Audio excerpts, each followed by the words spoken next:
பார்த்தீங்கன்னா 250 RO LPH மைனிங்லேருந்து எடுத்துகிட்டு வரோம். இதுலேருந்து எடுத்துகிட்டு வந்து ஃபஸ்ட்டு ரா வாட்டர் பம்பு, அதுக்கப்புறம் எஸ்விலேருந்து வெசல் போகுது.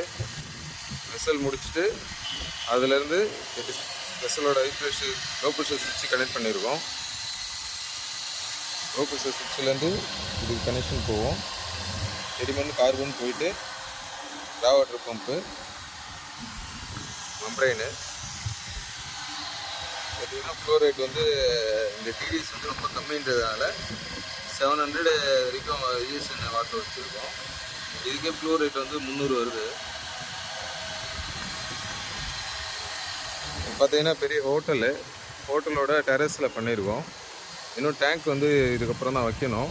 இன்னும் ஒயர்லாம் வந்து ஃபினிஷிங்காக கொடுக்கணும்.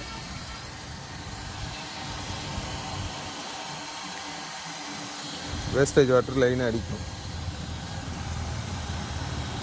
ஃபுல்லாக வந்து இதுக்கு மேலே ஷெட்டு வரப்போகுது. ஷெட்டு போட்டு க்ளோஸ் பண்ணிவிடுவாங்க. இப்போதைக்கு ஓப்பனில் இருக்குது.